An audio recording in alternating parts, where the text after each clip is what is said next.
aspect of the ministry. And I don't know if what I'm seeing, but for me, people in this church look a lot healthier. I like to see the vibrancy. Anybody ever seen Pastor coming in here when he's like a minute or two late? He be cutting it, boy. He be cutting it. I tell you. Anybody saw Pastor Micheal last week up here in her yellow dress? I thought she was a dancehall queen, making some bad moves, right? Anybody noticed?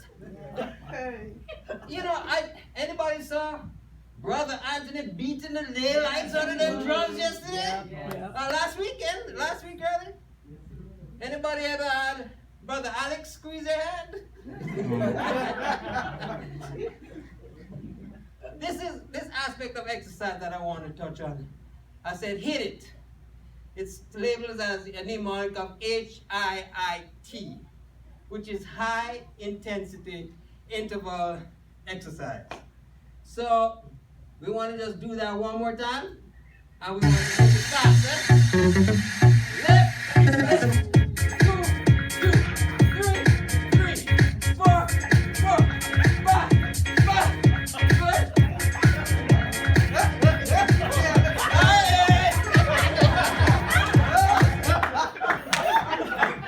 He said go fast. He said go fast. They gave me 10 minutes.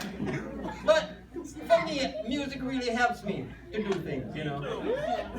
I've been listening to a lot of Nigerian music recently. Oh my God. And I like it because they're not as schooled in the dance move. And I'm a person who never could dance.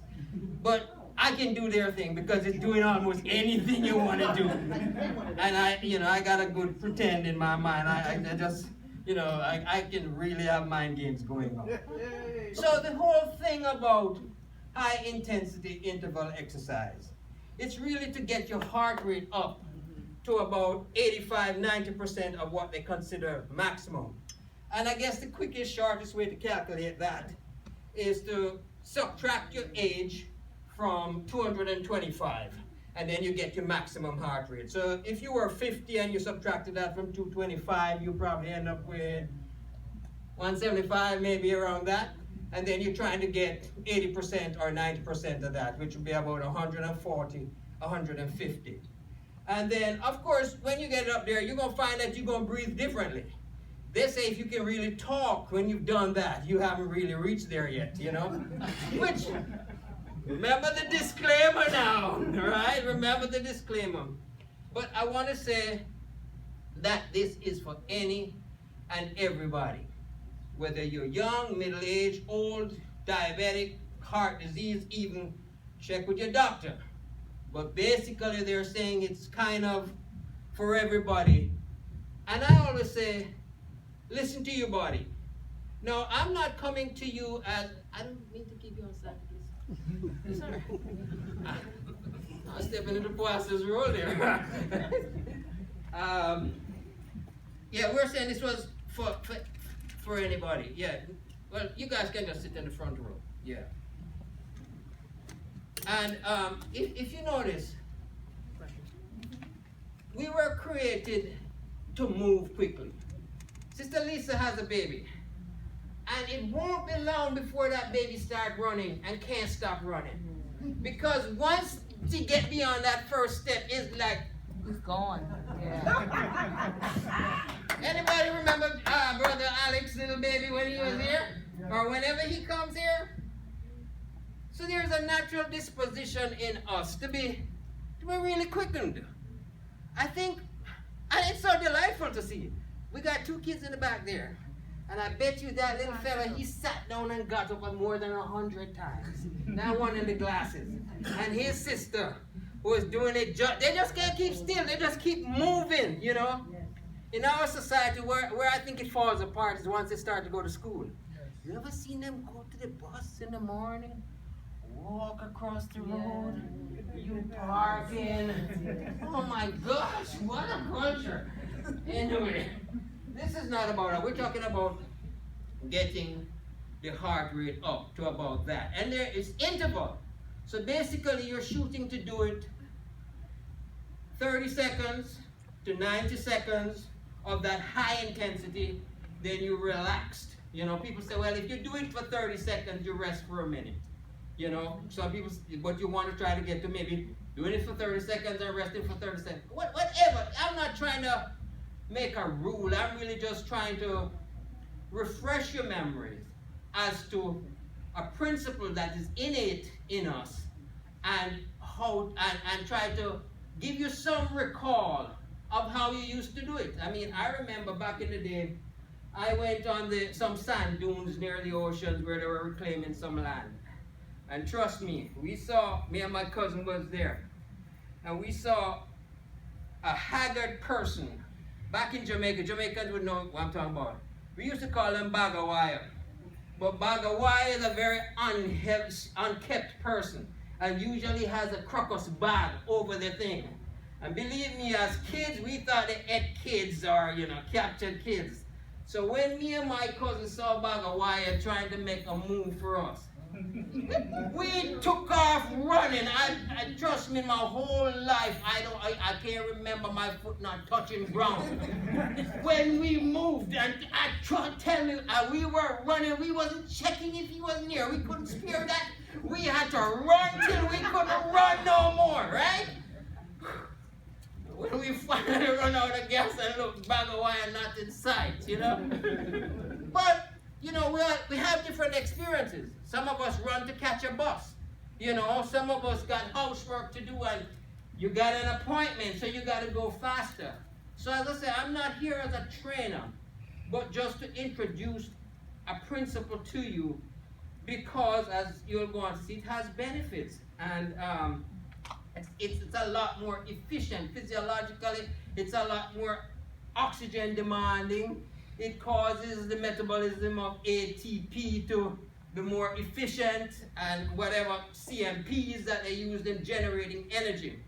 So that's why it is good to be cognizant of it. Not that you're going to be necessarily embarking on a structured exercise program, but that in your day you might not necessarily want to park the closest to the grocery store. You might want to park a little further off where it's safe, and then you walk fast to the store, you know.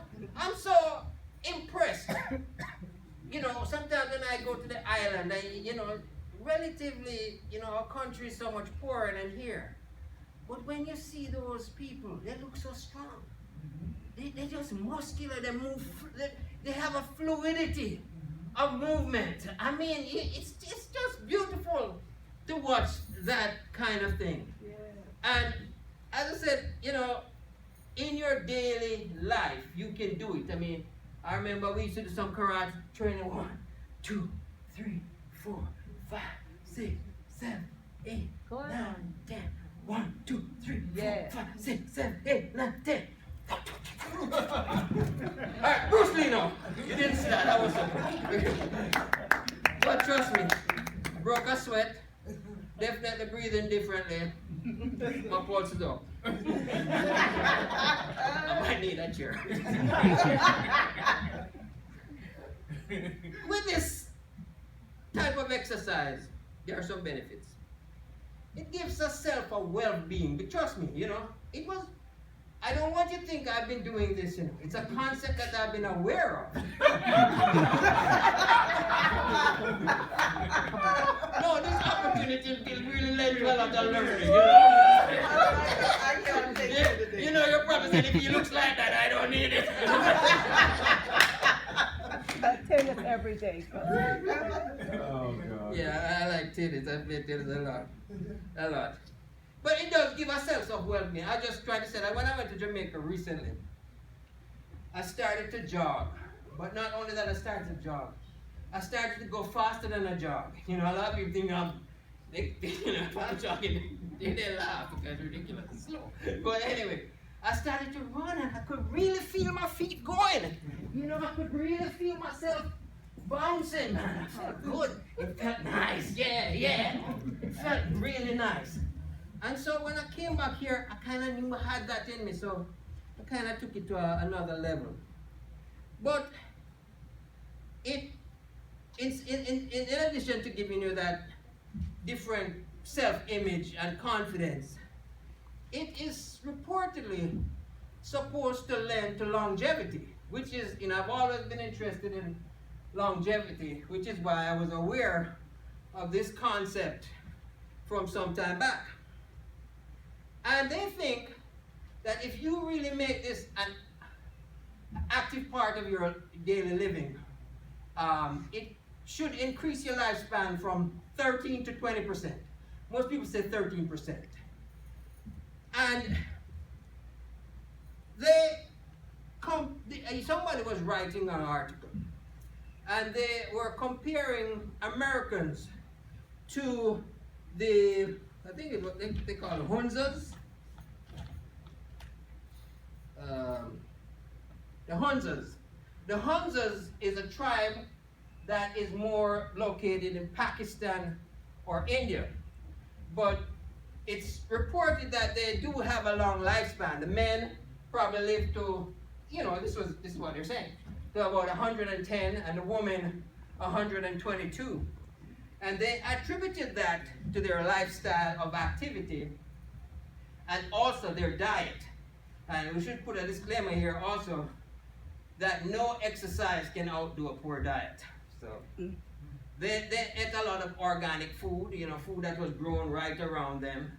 And, they lived more in the mountainous areas, so they were very active. And so they've been cited as one of the best statistics as far as longevity goes. Of course, everything becomes equivocal. And the recent one I saw, which was really mind-bending, and this just recently came out, was that they were saying that moderate or high-intensity exercise doesn't help people with Alzheimer's disease. And, I just don't accept everything I hear. Right. Neither, if you tell me that's good for me, okay, I'll try it. But guess what? If I don't feel it, I'm not going to keep taking it. I really believe that you should have some kind of experience to say, yeah, this thing really works. Yeah, I took it, 5 minutes later the pain was gone. This is good. So, I'm more like that. But they say that the high intensity exercise really enhances your circulatory system. And more about that, but I was thinking about the wind. A gentle wind, it just rustles leaves. As the wind gets heavier, the trees start moving. As the wind gets heavier, a lot of other things start moving. Similarly, if you really want to say wash something, you get a pressure washer. That's what really moves the dirt.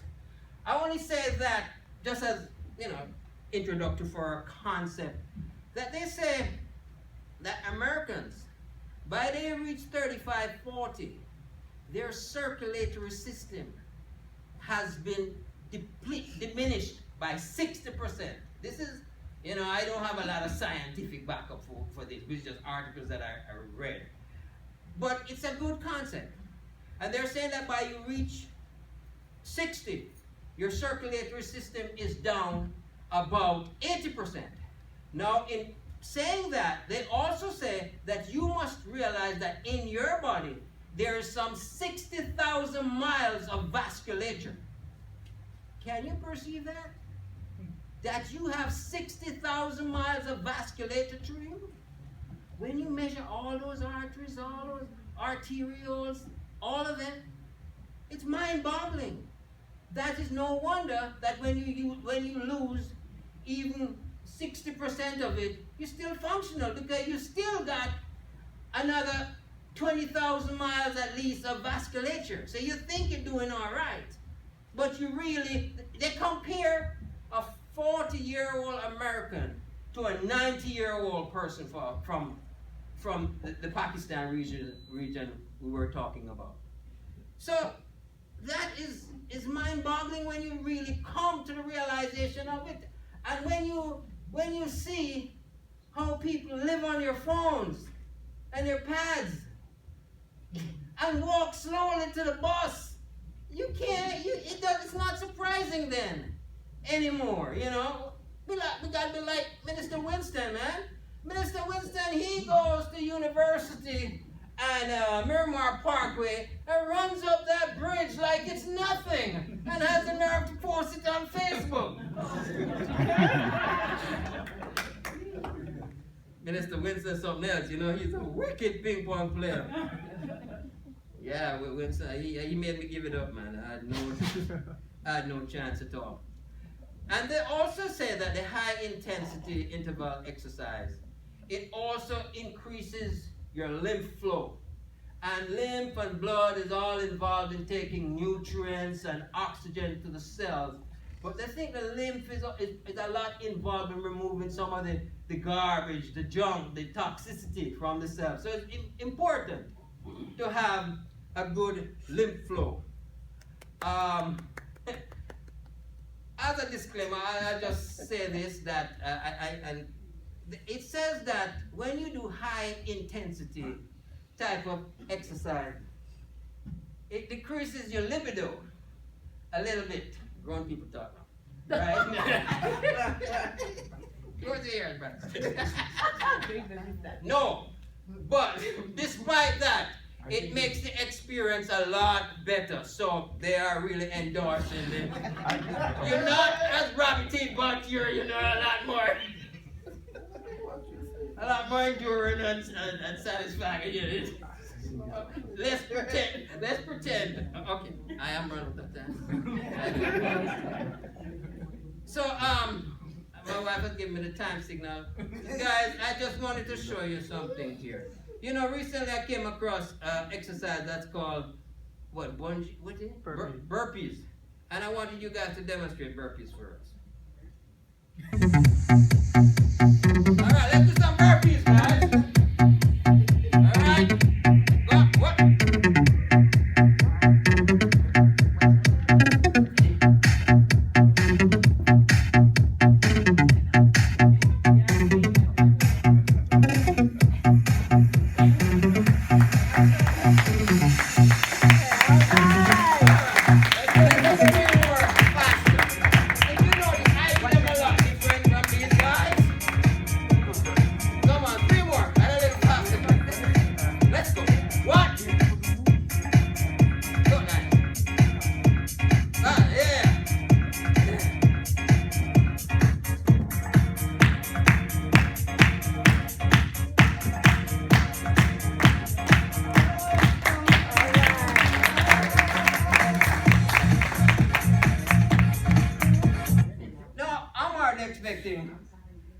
Much people except myself to be doing, much publicity of those.